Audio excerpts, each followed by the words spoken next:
Bienvenue dans cet épisode dans lequel je reçois Chloé. Chloé, elle a participé à mon programme Arise. Et dans cet épisode, on parle des limites du développement personnel, pourquoi la parole a ses limites et pourquoi il faut inclure le corps dans le chemin de guérison. On va parler des challenges et des beautés aussi d'une maternité consciente, de l'importance de plus mettre les choses sous le tapis pour commencer à guérir. On parlera de comment reconnaître ses traumatismes, prendre véritablement soin de soi et quitter la mentalité de victime. Chloé nous partage aussi sur les troubles alimentaires et on va voir comment ils s'intègrent, ces troubles, à la dérégulation du système nerveux et comment Chloé a transformé sa parentalité en partant d'elle-même. C'est un épisode magnifique, super riche, je te souhaite une belle écoute.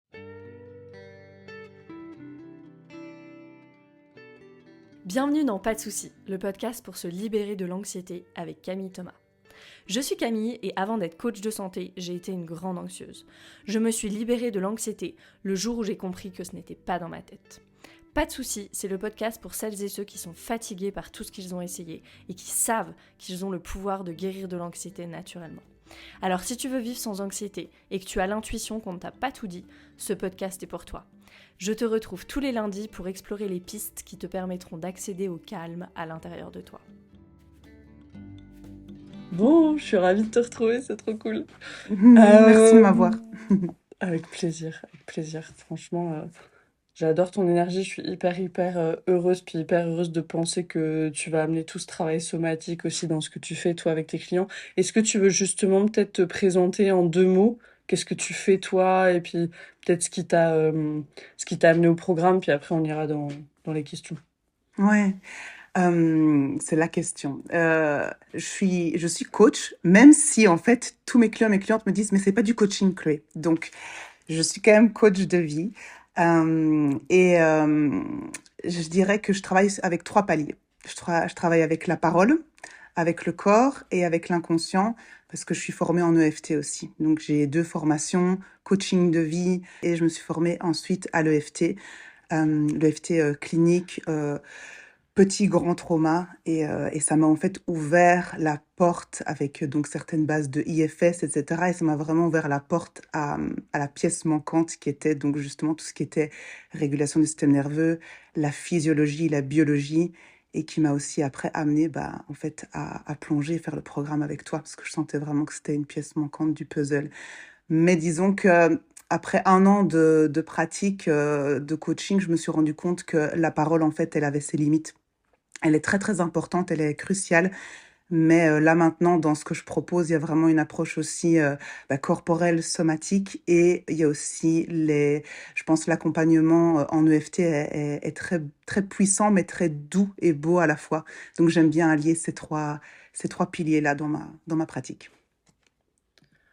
Trop beau. Et du coup, avant peut-être d'aller dans ton expérience personnelle, ça m'intéresse, une curiosité. Qui c'est qui vient te voir? T'as beaucoup des femmes, enfin les personnes, elles viennent pour quelles problématiques? Après, coach de vie, du coup, je sais que c'est général, mais qu'est-ce que tu rencontres beaucoup?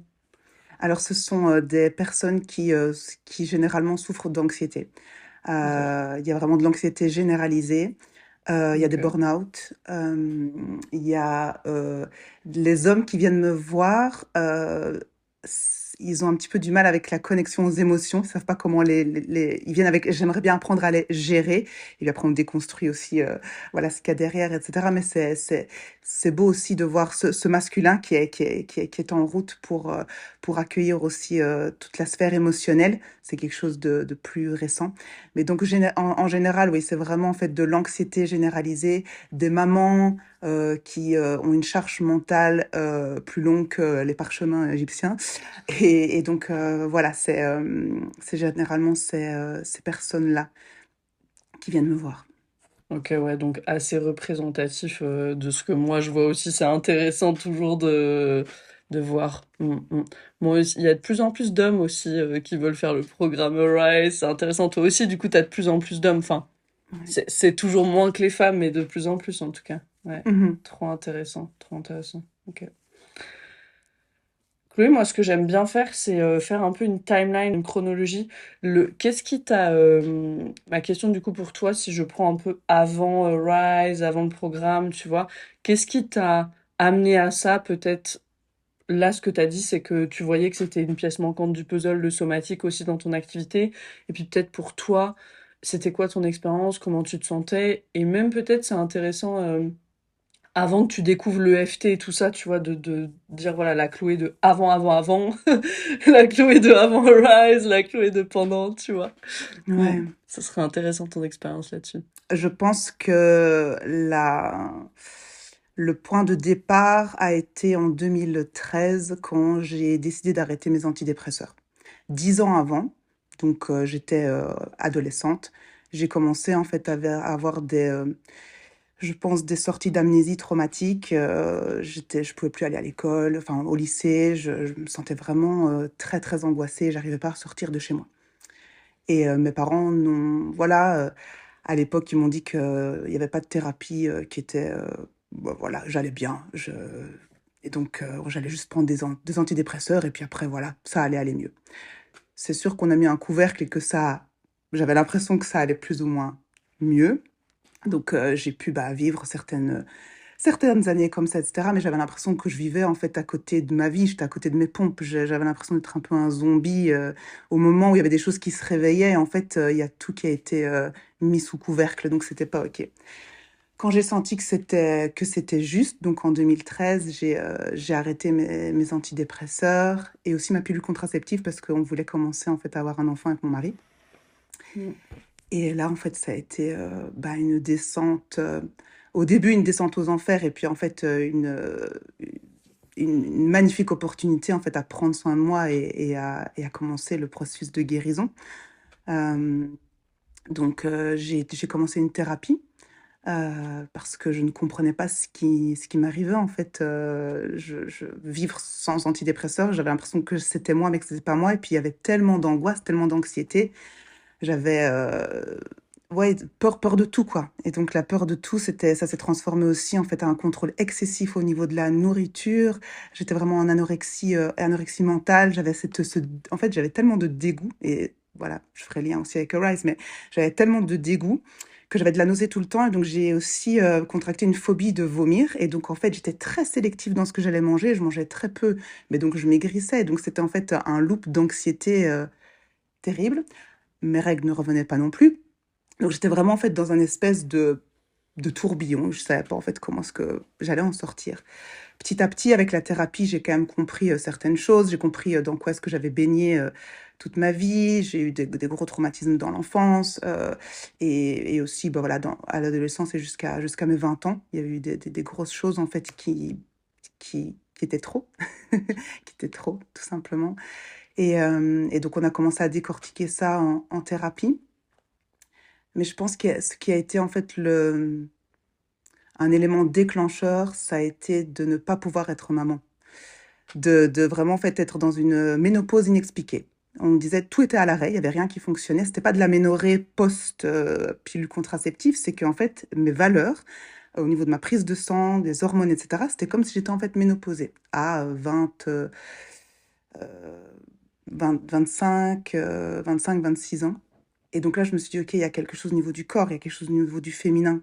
Et donc c'est là, en fait, que j'ai commencé un processus de reconnexion au corps, moi qui avais passé ma vie dissociée, à prendre soin de mon corps de femme, commencer à me dire, OK, mais en fait, pourquoi est-ce qu'il y a vraiment le corps qui dit, en fait, il n'y a pas de génération après. On s'arrête là, on arrête le massacre. Et Mm. ce sont des générations de femmes abusées, ce sont des générations de femmes qui ont été ouais, abusées sexuellement, physiquement, etc. Et donc, il y a aussi tout un aspect, on va préserver, en fait, on va pas engendrer une nouvelle génération de traumas. J'ai pu évidemment comprendre ça par après, mais donc je me suis rendu compte à quel point mon corps savait mieux que moi et qu'il me préservait et il préservait, en fait, il faisait son job, il me protégeait. Et, et donc là, il y a vraiment en fait eu ce rapport ouais, à l'approche corporelle en fait qui me manquait et qui m'a apporté bah, beaucoup, beaucoup, beaucoup au niveau de la guérison. J'ai été opérée parce que j'avais des kystes partout. Enfin voilà, il y a eu plusieurs interventions chirurgicales aussi. Et puis au moment en fait où j'ai arrêté de vouloir être maman, j'ai arrêté en fait de me focaliser sur un but extérieur de bah voilà, je veux être maman, etc. Mais je me suis concentrée sur moi. Je me suis dit, OK, en fait, j'ai demandé évidemment à mon mari parce que je te laisse imaginer aussi tout ce que, voilà, après des années d'essais, des années de protocole aussi, où en fait, il n'y a rien qui fonctionne, de dire à mon mari, tu sais quoi, en fait, en fait, je veux pas en fait être maman, je veux pas en fait d'enfant, alors que c'était mon rêve ultime. Ça a été aussi quelque chose au niveau du couple. Mais à partir du moment où j'ai lâché, mon cycle est revenu et 3 semaines après, je suis tombée enceinte de Céleste, en fait. Donc, ça a été de 2013 à 2019, 6 années de reconnexion à ma féminité, à prendre soin de tout ce qui avait été blessé, de ne pas continuer aussi à me dire qu'il y a un but extérieur à aller mieux, mais c'est en fait le but intérieur, c'est que je prenne soin de moi, pas que je prenne soin de moi dans le but de pouvoir donner la vie aussi, qui est ce but extérieur, tu sais, ce truc très dans la société, de, ok, on fait des choses, mais à finalité pour, enfin, il y a toujours en fait ce résultat, cet objectif extérieur, mais simplement se dire l'unique objectif, c'est que je puisse vraiment en fait prendre soin de moi. Et ça a été vraiment une grosse guérison aussi de ne pas avoir de but extérieur. Et puis en fait, elle est venue naturellement. Et notre petite Céleste, ce don du ciel, est venu à peine on a, voilà, mon cycle est revenu et je me suis dit, bah, en fait, pourquoi pas, essayons. Et elle est arrivée. Bon, je me suis un petit peu oui, perdue dans ce que je voulais te dire, mais ça a été, c'est pour te dire que ouais, le fil conducteur, ça a vraiment en fait été me rendre compte que si la guérison ne passait pas dans l'incarnation corporelle, ne repassait pas quand même dans comprendre mon corps, prendre soin de ces blessures-là, moi qui étais vraiment tellement dissociée, et c'était normal, je pouvais pas me replonger jusqu'à un certain moment dans mon corps, c'était trop dangereux. Mais vraiment, il y a une limite au niveau du mental.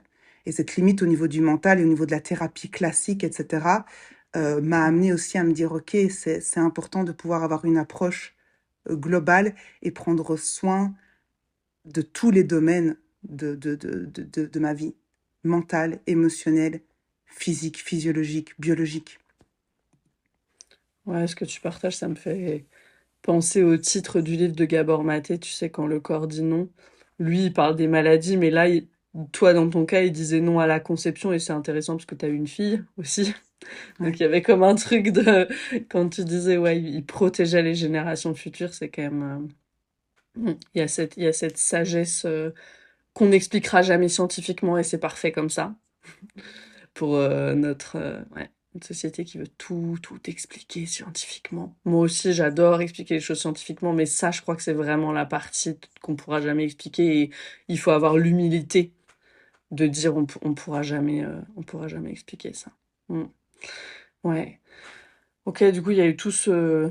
J'ai quand même envie de dire parcours du combattant un peu, même si justement tout le chemin, ça a été de plus être dans le combat, mais il y a eu, et puis je pense que c'est intéressant aussi ce mot de combat parce qu'il y a tellement plein de personnes qui nous écoutent, peut-être peuvent se reconnaître là-dedans, tu vois, moi, il y a plein de personnes qui viennent à moi, je veux m'en débarrasser de cette anxiété, et je pense que on se met en chemin comme ça, quasiment tous et toutes, on se met en chemin dans quelque chose de l'ordre du combat, et puis c'est après que, ok, on comprend que la réponse de figement, elle a besoin de temps, que l'état sympathique, il a besoin de soutien, etc. Et là, on peut sortir petit à petit de de cette démarche qui, à la base, est celle du combat. Mais je pense qu'elle est saine aussi, cette démarche du combat, au début, de dire maintenant, ça suffit, tu vois. Toi, c'est ton corps qui a dit ça s'arrête avec moi. Mais toi aussi, il y a eu quelque chose de maintenant, je vais aller voir, en fait. Ce Oui, qui je se pense que passe. ouais, c'est très juste ce que tu dis. Je pense que l'énergie du combat, ça a été aussi ce qui m'a donné cette impulsion, me mettre en marche, quoi, être en action. En fait, c'était vraiment, ok, oui, ça a été le parcours du combattant. Euh, et je pense il y a sur enfin, allez, durant ce cheminement, il y avait clairement besoin de plus de douceur, mais je la connaissais pas. Moi, j'ai toujours été au forcing, en fait, hein, donc on allait, on y va par la force et y aller par la douceur, j'avais les deux pieds sur le frein, hein. Et puis après, c'est ça la clé, c'est ce ralentissement, cette douceur, cette autocompassion, cet amour inconditionnel pour soi, etc. C'est venu par après. Mais je pense que cette énergie de combat, ça a été de pas me positionner en tant que victime, de dire, OK, je suis victime d'inceste, je suis victime de violences physiques, psychologiques, etc. Je reste dans cet état-là. Non, en fait, je vais, avec cette énergie de combat, je vais combattre pour moi et pour récupérer aussi ma vie. Et puis après, même si en fait, il n'y a pas de génération future, au moins j'aurais été le pivot. Et donc, je pense que cette énergie-là, elle m'a quand même servi, disons, durant tout un temps. Ouais, c'est ce que je pensais pendant que tu parlais aussi. C'est une énergie qui dit je veux vivre en fait. Je veux vivre à nouveau en tout cas. Ou je veux vraiment vivre quelque chose de cet ordre-là. Ouais, du coup, donc ça t'a amené, si je continue un peu la chronologie, ça t'a amené à l'EFT, aux techniques que tu pratiquais déjà en coaching avant de faire Rise. Et puis après, voilà, peut-être tu veux nous dire un peu comment t'as découvert l'EFT, le trauma, qu'est-ce qui t'a amené à Rise. Ouais. Ce qui m'a amené à l'EFT, c'est la naissance traumatique, voilà, la césarienne en urgence que j'ai eue avec Céleste.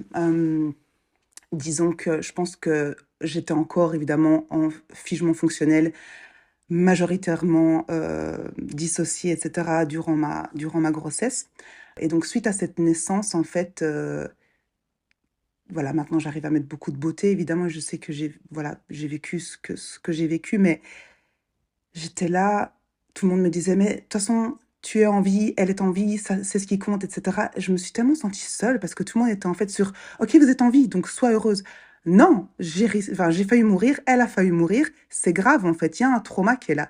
Et je pense que même si j'avais pas en fait, je m'étais pas encore penchée sur le trauma, comme j'avais réouvert une petite porte par rapport au corps, je pense que je me suis dit, mais en fait, c'est plus ok qu'on bypasse les traumas comme ça et qu'on se dise, ok, mais de toute façon, concentre-toi sur le positif. Oui, je vais me concentrer sur le positif, mais là, j'ai besoin de prendre soin du traumatisme. Et je veux plus en fait qu'on fasse semblant qu'il n'y ait pas eu de trauma. Je pense qu'il y a aussi des échos avec mon histoire personnelle où en fait on s'est tu, où on a dit ok, bah voilà, on n'en parle pas, etc. Il y a pire, c'est plus grave dans certaines familles, machin, etc. Bon, bref. Et donc, je pense que c'est ça qui a été la porte aussi. Je me suis dit, OK, vu ce que j'ai vécu, j'ai pas envie, en fait, que ça vienne d'éteindre mon existence encore pendant X années. J'ai envie d'en prendre soin. Et comment est-ce que j'ai envie d'en prendre soin? Eh bien, je me suis rendu compte qu'avec la parole, j'avais l'impression que j'étais un robot. En fait, je parlais de mon existence comme ça, mais je ressentais rien. Il y avait rien au niveau du ressenti corporel, etc. Et donc, ça m'a amené, en fait, à ajouter l'EFT au coaching et à commencer, en fait, bon, j'avais en 2013, pour revenir, en fait, quand j'ai arrêté mes antidépresseurs, j'ai acheté Réveiller le tigre en vous de Peter Levine et il était resté dans ma bibliothèque. Donc déjà, à l'époque, il était dans ma bibliothèque et je l'avais pas ouvert. Et c'est à ce moment-là, en fait, que je me suis dit, hmm, il y avait cette tigresse en moi là qui disait, ce titre me parle, je vais commencer à le lire. Et donc, je me suis formée en EFT. Et puis, on a commencé à parler de traumas complexes, de petits traumas, grands traumas. Bon, moi, j'aime pas la catégorie des traumas, mais bon, voilà. Qui fait en fait que bah, voilà, ça a ouvert la porte aussi bah, donc à Peter Levine, au somatic experiencing, etc. Et puis après, ça m'a amené évidemment à te découvrir et puis après à vouloir commencer le programme avec toi. Ouais. C'est vraiment intéressant comme souvent quand on re-regarde, quand on fait genre tiens, un saut dans le passé, qu'on voit ah, il y avait déjà ces ressources qui étaient là, mais mon système il n'était pas prêt à les voir. C'est hyper intéressant. Hmm, c'est hyper intéressant, ça j'adore. Moi, quand j'étais dans mon pic de figement fonctionnel, je courais à Paris, je courais les musées, les expositions et tout ça, comme à la recherche du beau, tu vois. Mais je pouvais pas voir. Je pouvais pas Mm. voir le beau. Tout était utilitaire pour moi, ce qui est très sympathique, hein. C'est utile là pour survivre ou pas. Oui, non, il n'y a pas de nuance. Et c'est super intéressant pour moi maintenant de voir. Ah, en fait, je recherchais déjà le beau, mais mon système il n'était pas capable de le voir et de l'intégrer. Il n'y avait pas de ressenti. Tu vois, il y avait juste, je vois un tableau, c'est super, merci, au revoir. 45 minutes, j'ai fait l'exposition, c'est coché dans ma petite liste. Mm. C'est hyper intéressant. Et toi, tu avais Ouais. déjà le livre qui était là dans ta bibliothèque. Incroyable. Incroyable. Ok. Une question que j'aime bien poser, c'est dans le programme, qu'est-ce qui t'a... Ça va être deux questions parce que parfois c'est pas la même chose. Qu'est-ce qui t'a le plus aidé et qu'est-ce que t'as le plus aimé? Parce que parfois ce qu'on a le plus aimé, c'est pas nécessairement ce qui nous a le plus aidé et inversement. Donc peut-être que la question elle est en deux parties. Ouais, merci. Alors, ce qui m'a le plus aidé, c'est vraiment de comprendre comment je fonctionnais, comme cartographier mon système nerveux, mes états, les différents états, et de me dire, OK, c'est comme ça que je suis activée, c'est ce qui se passe dans mon corps, qu'est-ce que je peux lui donner? Comment est-ce qu'en fait je peux prendre soin de ça? Mmh. Ça m'a vraiment énormément aidée. Parce que j'étais passée par la méditation, je faisais des crises d'angoisse en méditant et je culpabilisais tellement. Et puis je me suis dit, mais si en fait dans mon système, il pense qu'il y a il y a le lion derrière moi qui va me manger toute crue, je peux pas en fait faire mon et méditer tranquillou. C'est pas possible. Et donc ça m'a tellement déculpabilisée aussi de me dire, mais en fait mon corps est tellement bien fait. Mon corps, il n'agit pas contre moi, il agit pour moi. Même si après, il y Mmh. a évidemment des choses qui fonctionnent plus, hein, on est bien d'accord. Mais de comprendre en fait qu'il y avait rien enfin, mon corps ne me faisait pas.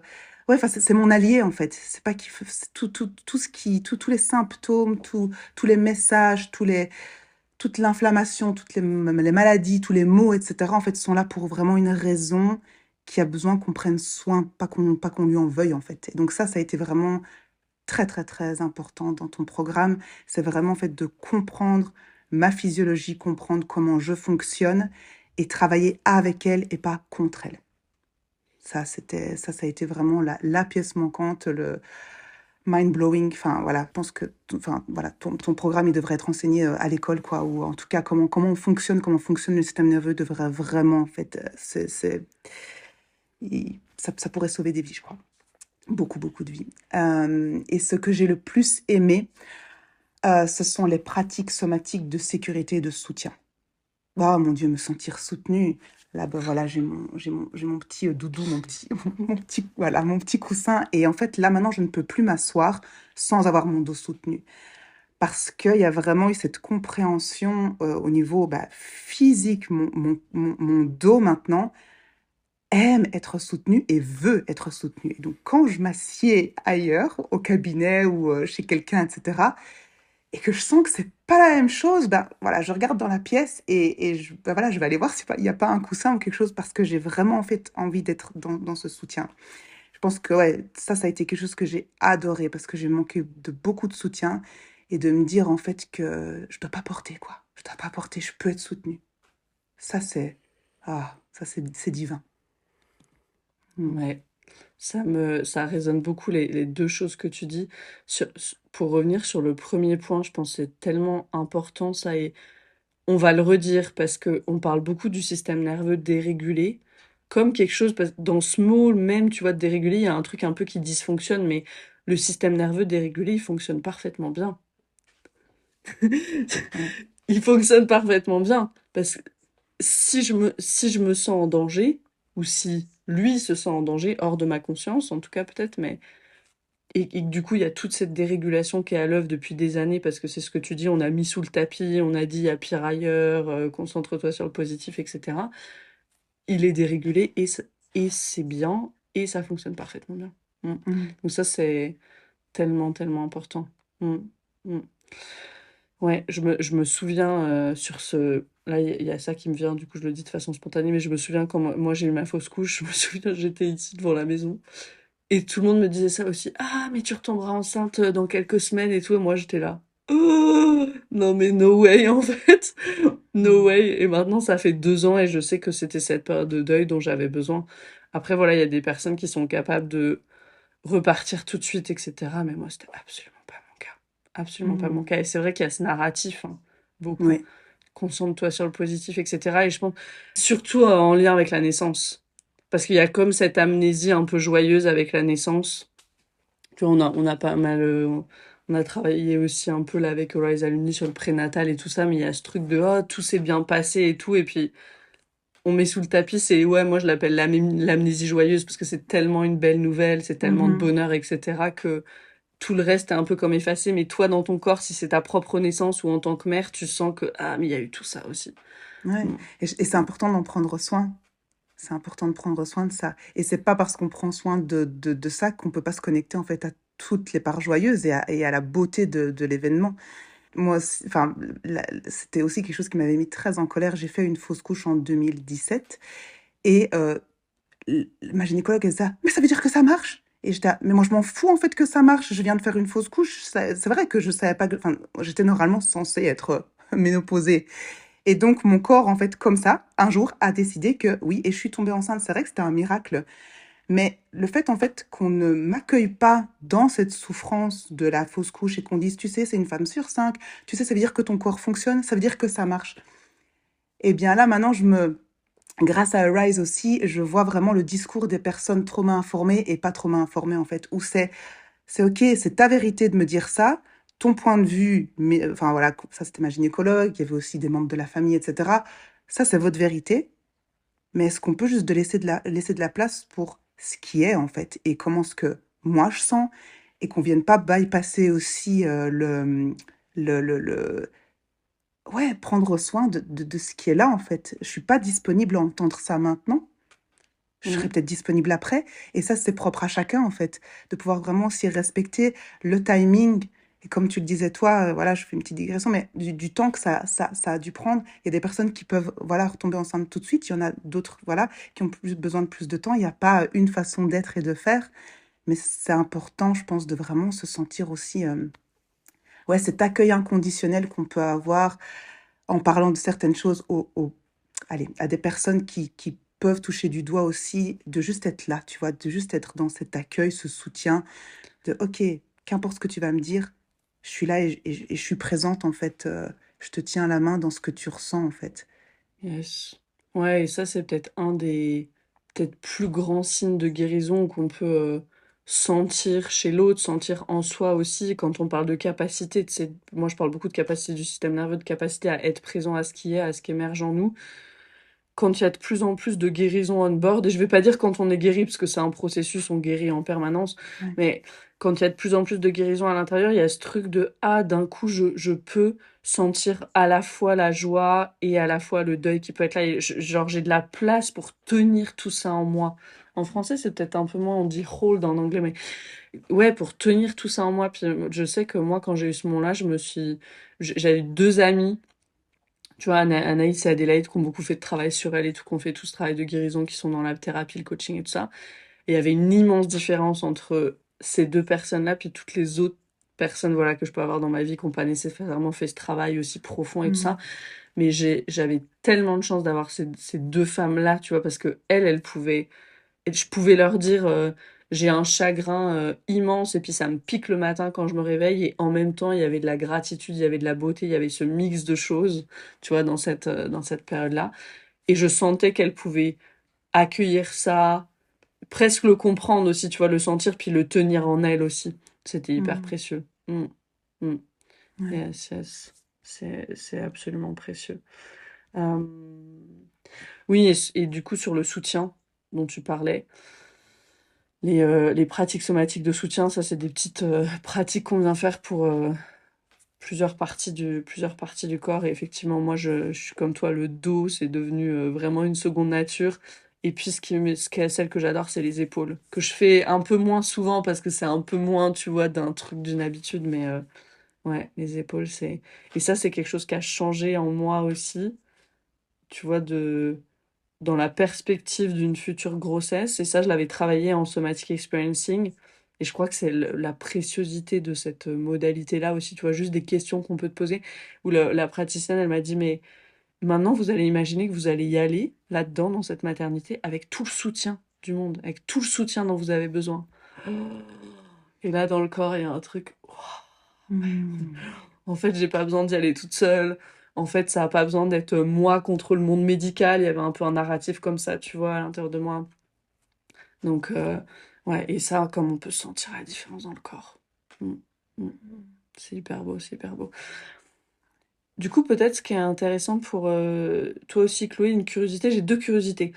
Comment t'as amené ce travail dans ton coaching, du coup, dans ta pratique, parce que j'imagine que enfin, c'est même pas j'imagine, j'en suis certaine, parce que quand on commence à sentir ça dans notre corps, on ne peut que l'amener après dans notre pratique.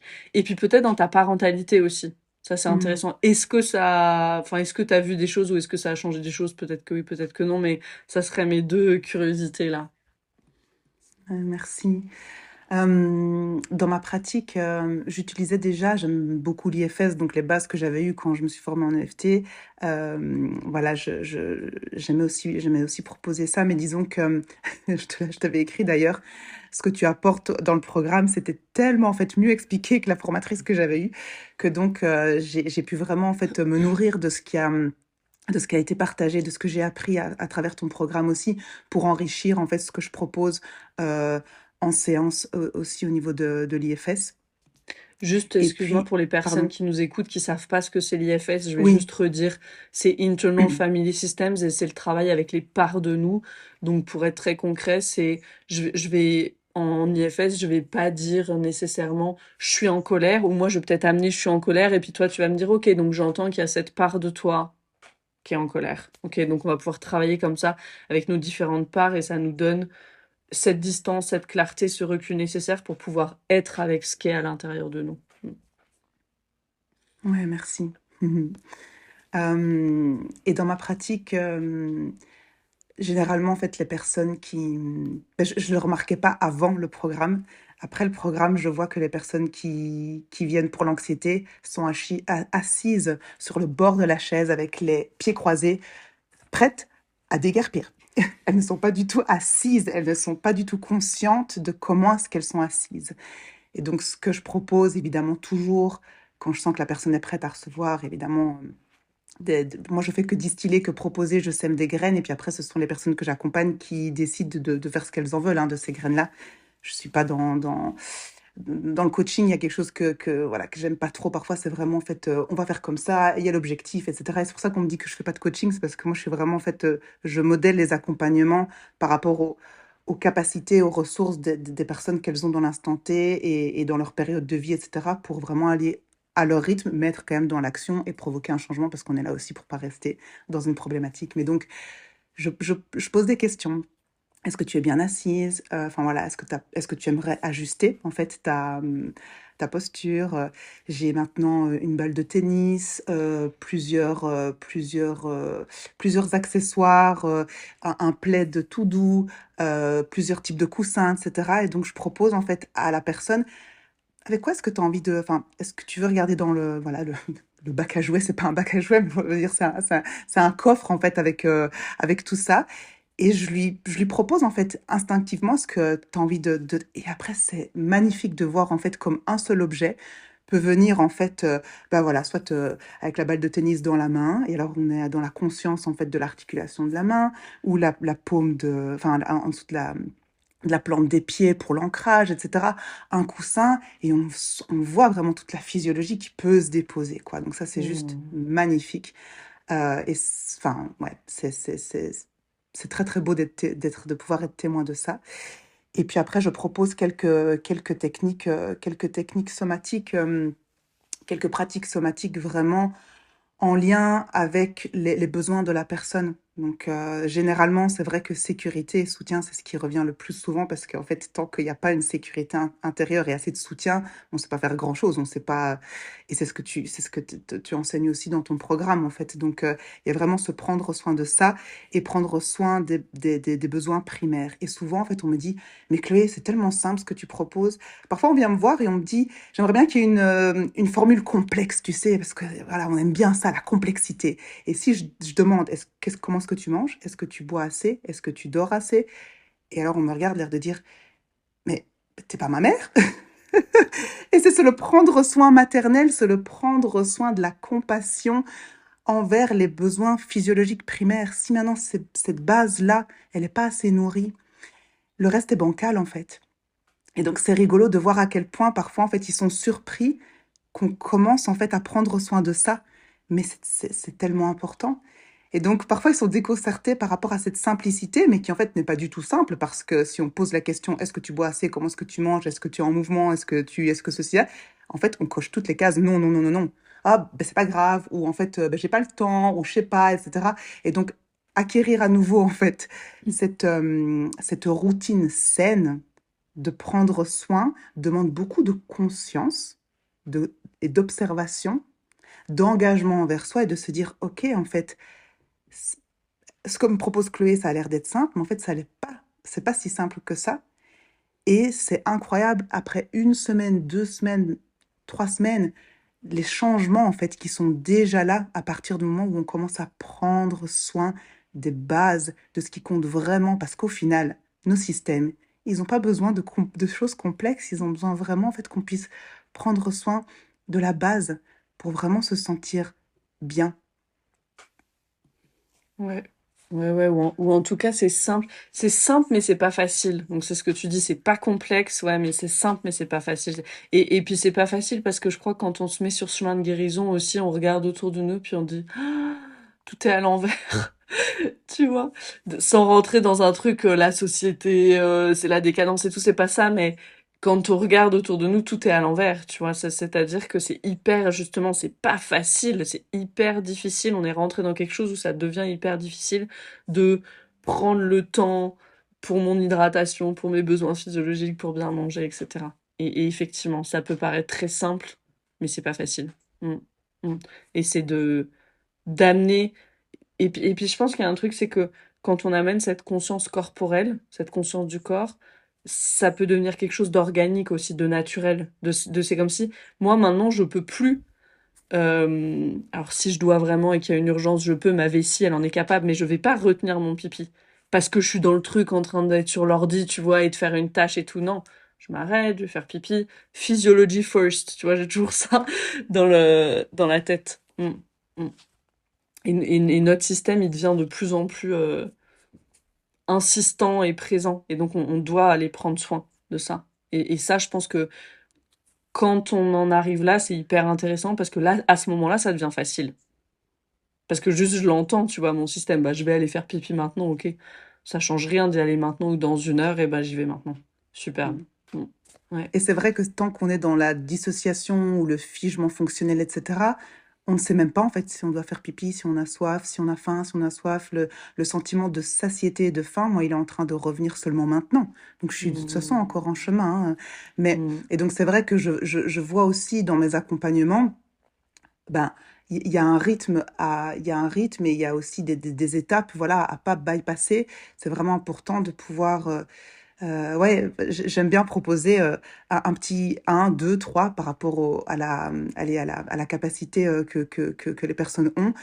Une petite alarme sur le téléphone, en fait. Si, il y en a qui sont, ah non, au secours, injonction, etc. Donc on fait une autre méthode, mais d'autres personnes, en fait, le téléphone, il sonne, ok, j'arrête tout, comment je me sens? Juste un check-in, ok. Est-ce que je suis bien assise? Ouais, non. Est-ce que j'ai faim?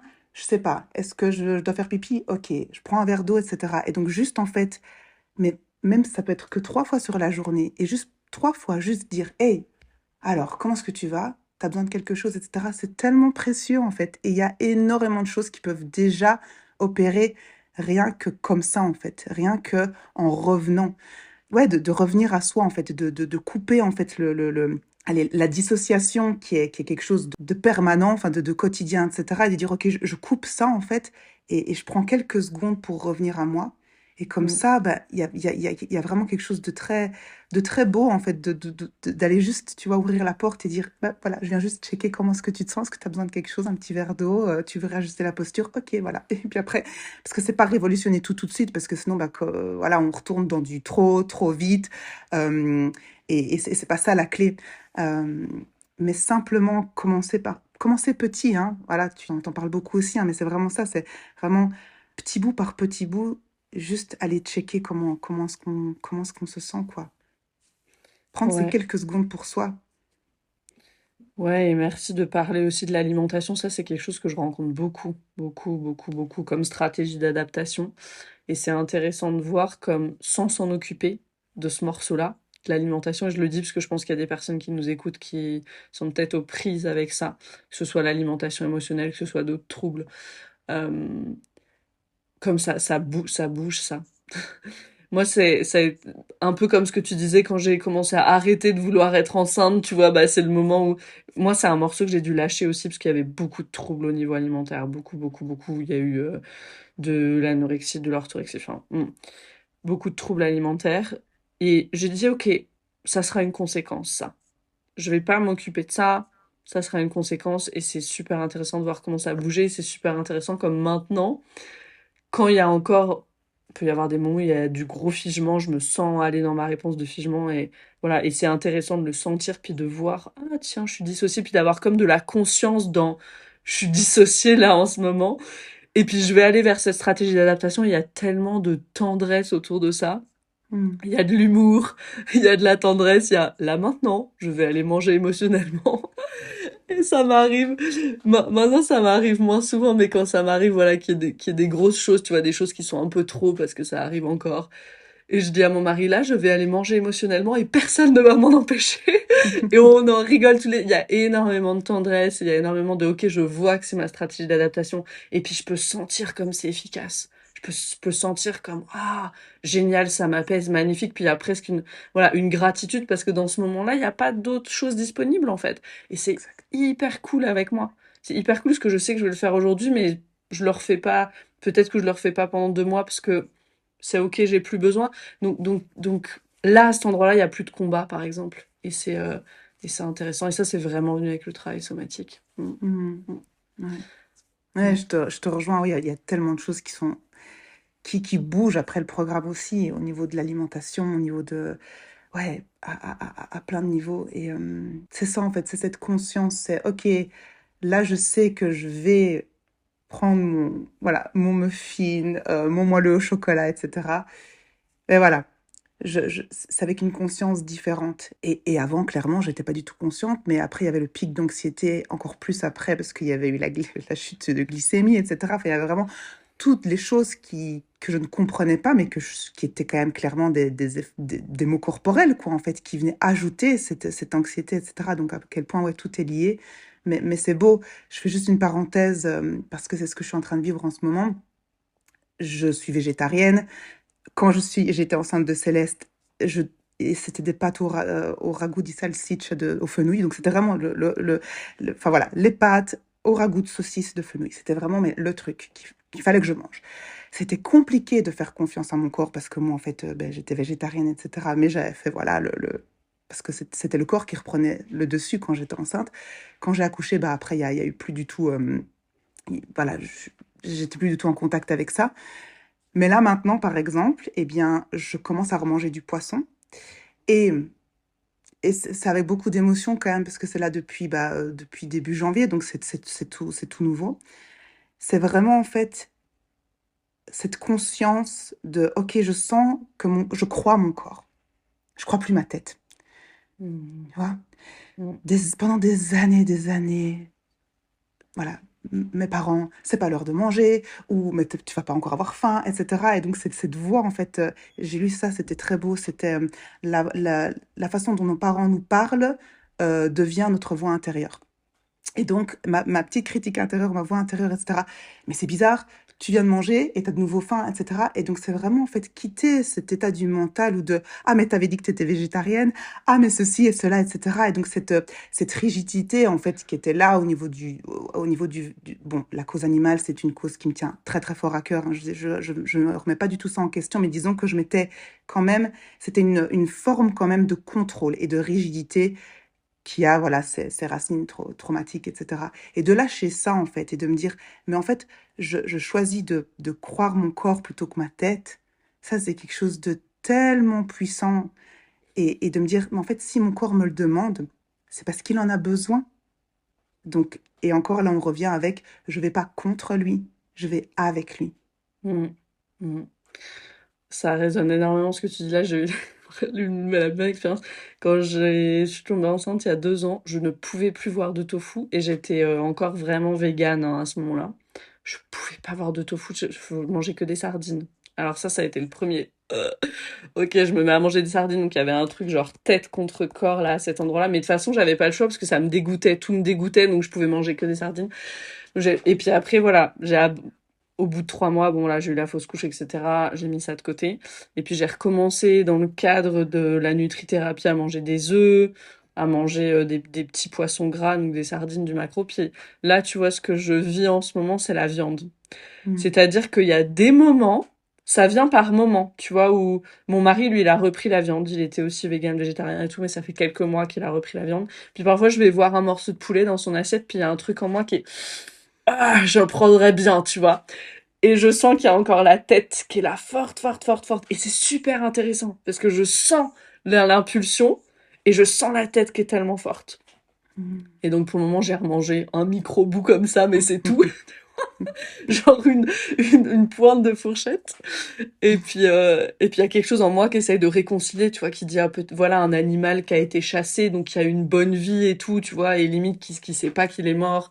Euh, ma mère, elle a un compagnon, tu vois, qui est chasseur et qui fait ça bien, qui Hmm. tue que les animaux vieux, etc. Enfin bref, il y a un peu d'éthique là-dedans. Ouais, Et puis je sais que j'ai une boîte de pâté là que lui il fait et tout à la maison, donc le truc le plus fait maison et tout qu'on peut, pas industriel machin. Puis elle est là. Et puis j'attends. Et quand hmm, un jour j'aurai vraiment l'impulsion, tu vois, j'attends en fait l'impulsion de mon corps qui va dire maintenant ça suffit, c'est fini, j'en veux, tu vois. ouais. Et en même temps je peux tenir en ce moment à l'intérieur de moi que ma tête elle est encore très forte et le sentir et c'est super intéressant. Et je vois que dernièrement, j'ai augmenté les quantités d'œufs, de poissons et tout, parce qu'il y a comme mon corps qui veut, tu vois, plus de protéines animales, c'est hyper intéressant. Mm, Ouais, mm. ouais, ouais, mais c'est beau, merci pour ça. Et c'est ça, c'est cette capacité d'être avec les deux, parce que j'ai remangé du saumon fumé, donc la texture, etc., bah, me ramène à bah, la texture bah, animale, enfin, que je connais quand j'étais pas végétarienne, quoi. Et j'ai pu prendre soin de... Il y avait beaucoup de peur qui était là, quand même, encore, quoi. Il y avait... Mm. Et donc, mais ce qui était beau, c'était que c'était pas soit, en fait. Et c'est ça qui est beau, c'est que c'était pas, ok, soit tu le manges et, enfin voilà, euh, allez, ouais, t'es à fond là-dedans, soit tu le manges pas, etc. Et c'est bon, quoi, et tu vas pas te torturer. Non, c'était vraiment, ok, non, je suis l'impulsion physiologique. Et je prends soin des parts de moi qui sont là encore à oh, bah, ça fait longtemps que tu n'as pas mangé de poisson, peut-être que tu vas pas le digérer, tu vas vomir et si tu as peur de vomir, machin. Et alors après, je vois toutes les parts qui partent dans, dans tout leur dialogue et, et je les ramène et je dis ok, mais on va prendre soin de ça, quoi, tu vois. Et ça, c'est nouveau. Ça, c'est Mm. vraiment nouveau de pouvoir Mm. être, comme tu le disais, avec plusieurs choses en même temps. Et de me dire, OK, bah, je suis avec ça aujourd'hui et j'ai pu et être avec le besoin physiologique, l'envie de remanger ça. Donc, je prends soin de mon corps et de son besoin, de ses besoins. Et je suis aussi avec tout ce que certaines parts de moi et mon mental me racontent aussi. Et encore là, c'est être avec tout ça et c'est pas être contre. Et ça, c'est super Yes, beau, hein. yes, ouais. Et puis pouvoir demander un petit peu de place à nos parts, peut-être pour laisser justement l'impulsion physiologique être là, puis voir si on peut suivre ça, voilà, de la façon la plus... Voilà, encore une fois, là, on arrive à une question sociétale, si on va là-dedans, la plus éthique possible, etc. Mais c'est hyper beau, c'est hyper beau. Peut-être, Chloé, on peut terminer sur le sujet. Est-ce que ça a bougé quelque chose pour toi au niveau de la parentalité? On Mm. aura fait un 360. Oui, beaucoup, beaucoup. Bon, j'adore. Depuis que je suis devenue maman, il y a vraiment ce jeu qui est revenu dans le quotidien. Et donc, c'est vraiment une très très belle médecine, le jeu et le rire. Parce que j'ai traversé plusieurs choses au niveau de la parentalité en découvrant, ben voilà, enfin, en suivant le programme Rise. Ça a été de prendre soin de certaines parts de moi qui se sont senties coupables de pas savoir certaines choses avant de devenir maman. Et Mm, puis c'est OK, en fait, mm, je pense que le chemin de guérison, il est de toute façon infini et je vais continuer toute ma vie à découvrir certaines choses et continuer d'avancer. Donc en fait, tout, enfin, tout est juste, il n'y avait pas à faire différemment. Et ce qui m'a apporté beaucoup de soutien dans ces moments où il y avait de la culpabilité, c'était qu'il y a la réparation de la co-régulation. Et ça, c'est super magnifique, en fait, de me dire que, bah, voilà, là, elle va avoir 4 ans, 4 10 6 mois, etc. Peu importe, en fait, c'est que tout est possible à l'instant T. Et donc, grâce à Rise, je me suis rendu compte qu'il y avait des moments, en fait, où je pouvais, en fait, bah, avoir tellement peu d'espace parce que les enfants, c'est H24, en fait. Donc, même si on a besoin, en fait, de dire, OK, là, je j'ai pas l'espace, j'ai besoin en fait de souffler. On peut pas demander ça à un enfant. Enfin, maintenant je peux commencer, mais bon, les plus petits, c'est pas possible. C'est vraiment en fait être disponible tout le temps. Et donc cette disponibilité tout le temps, quand on apprend à mettre des limites, quand on apprend à vraiment prendre soin de son territoire, c'est un peu confrontant aussi de se dire, ok, j'apprends tout ça, mais en fait, il y a la petite tornade qui elle, bah en fait, elle a quand même. Et donc j'ai vraiment appris à être avec ça et à encore plus nommer les choses pour être vraiment en fait dans de pas éclater en fait parce que c'était pas le bon moment et de dire ok maman en fait elle est pas disponible là, prends ce jeu soit avec papa etc. Et après je reviens dans quelques minutes et de pas me sentir coupable de demander ça, de demander cet espace là. Et en fait Mm. elle comprend complètement et je vois que c'est quelque chose qui fonctionne. Donc il y a aussi tu vois parfois que tout ce qu'on peut se raconter de bon en fait elle va pas du tout comprendre, en fait non ils comprennent beaucoup de choses si c'est vraiment voilà nommé. Ce que j'aime bien, elle est dans une chouette école où en fait ils apprennent à prendre soin de leurs émotions, etc. Mais elle m'avait dit des trucs en me disant, ouais, j'ai de la colère, je la mets dans une fusée et hop, ça part. Et j'étais, c'est quoi ça? Ah ben c'est Madame Karine qui nous dit de faire ça.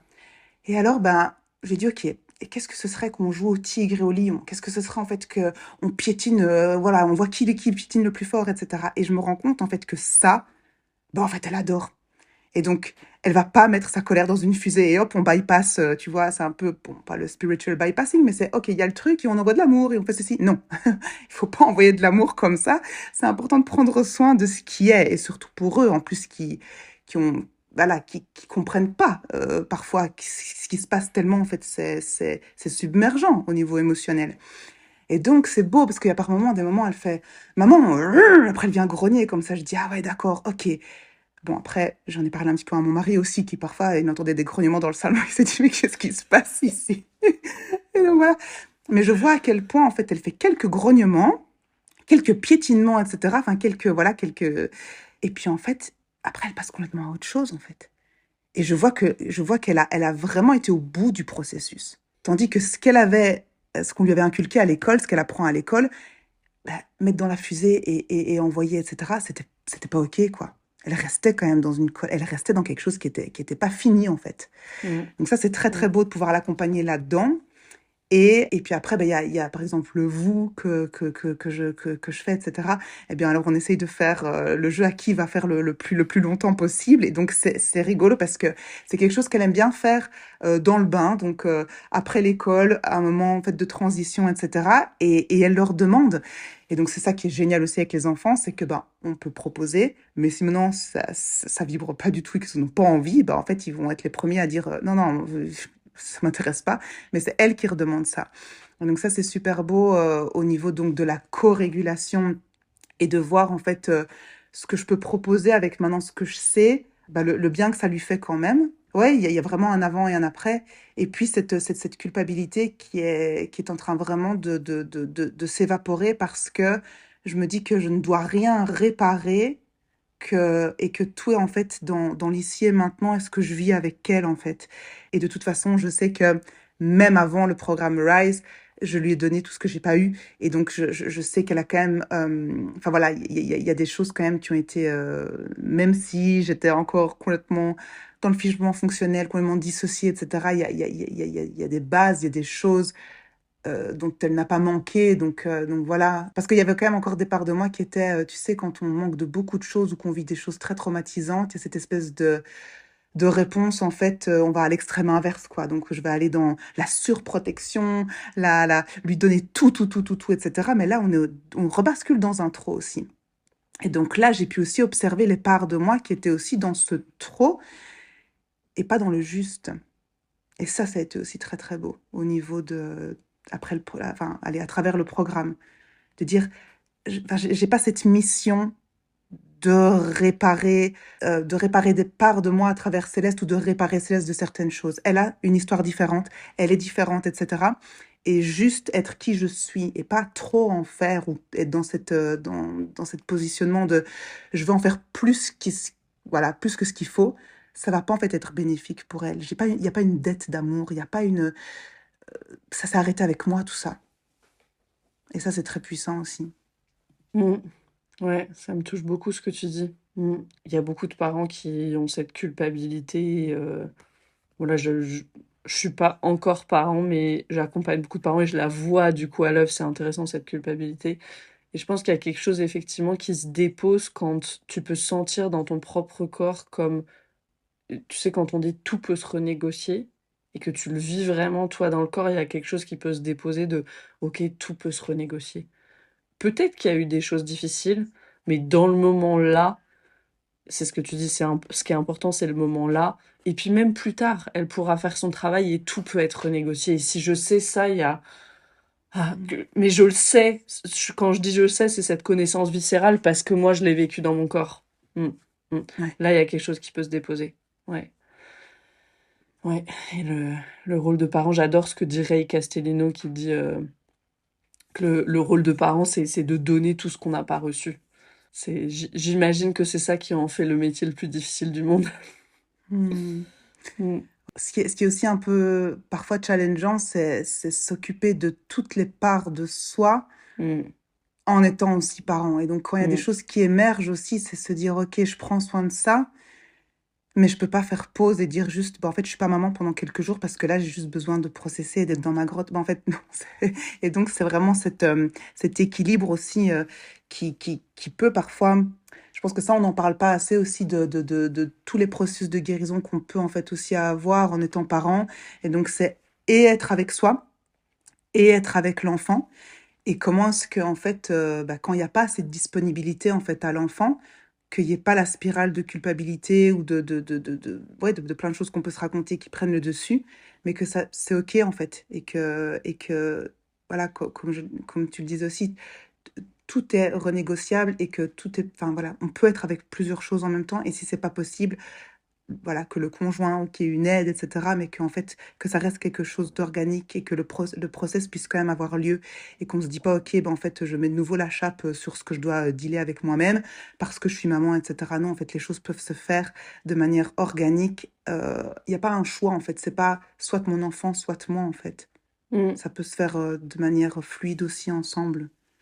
Ouais, et puis quel cadeau de leur modeler ça, en fait, de modeler, je me retire quelques minutes pour revenir dans un état où il y a beaucoup plus de ventral en ligne, parce que tu parlais de la compréhension, mais je crois qu'aussi ils le sentent beaucoup.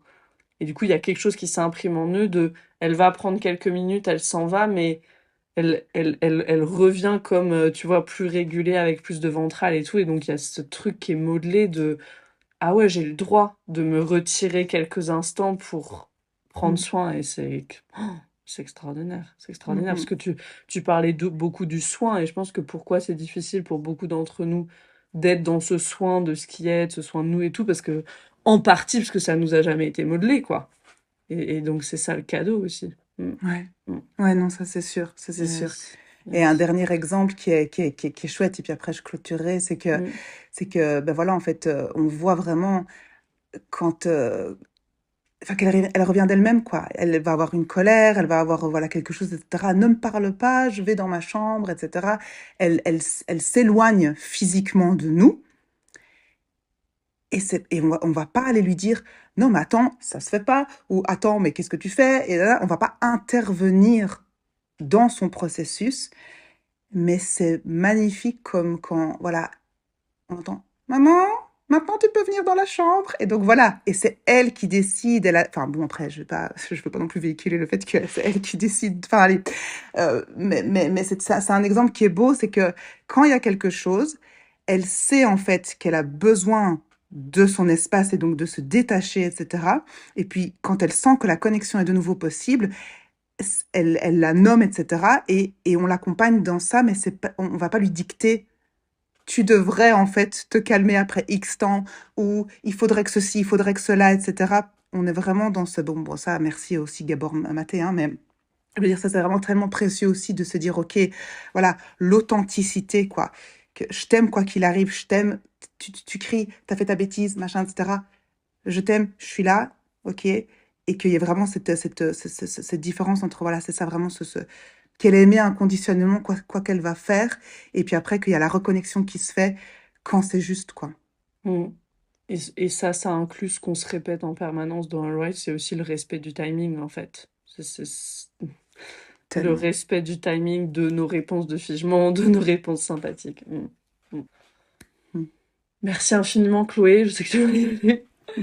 Merci infiniment pour ce tour à 360, voilà, de ce que ça peut amener. Et puis engendrer et changer et transformer tout ce travail par le corps. Et puis quand on commence à respecter le timing, prendre soin. Et Mm. ouais, faire de son système nerveux son allié, je pense que c'est ça. Puis Ouais. vraiment prendre le temps. de le comprendre, de le connaître, puis de connaître soi, son système nerveux. Mm. Mm. Ouais.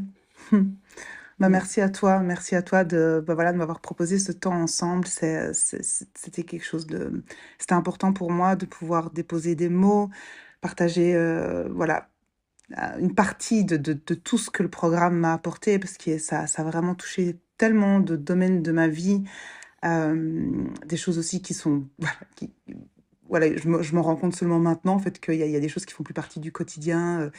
Et c'est vraiment incroyable comme ça se fait de façon organique, fluide et doux.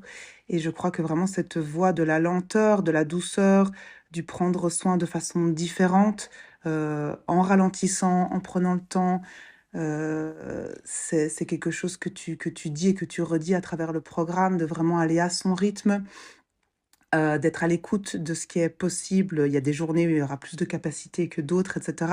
Et d'être vraiment dans ce respect de ce retour à soi, de la compréhension de comment est-ce qu'on fonctionne, de comment voilà, fonctionne notre système nerveux. C'est vraiment, c'était la clé manquante, quoi. Et donc, voilà. J'ai parlé de ton programme à plusieurs personnes. Il y a plusieurs personnes qui veulent le suivre, mais parce qu'elles ont vu vraiment dans ma chair et dans mon regard, dans qui je suis, etc., qu'il y a vraiment une transformation, en fait. Et moi, j'ai juste clôturé avec ce message d'espoir et de confiance aussi. De l'endroit dans lequel on est ne sera pas le même dans 6 mois, dans un an, etc. Et que si c'est possible pour moi, pour d'autres personnes, etc., c'est possible pour tout le monde, en fait. C'est qui? C'est Peter Levan qui dit que tout le monde peut guérir, tout le monde ne va pas guérir. C'est vrai que ça demande de l'engagement, du courage. C'est un travail quand même au quotidien, mais c'est un travail qui en vaut la peine et c'est un travail qui amène tellement de beauté, en fait, ce retour à soi. Mm. Mm. Ouais, tellement de beauté, tellement de joie. Moi, j'ai une grande capacité augmentée pour la joie que j'avais perdue. Mm. Mm. Ouais. Merci Ah, infiniment, Chloé. Merci merci à beaucoup. toi. Merci. Merci beaucoup.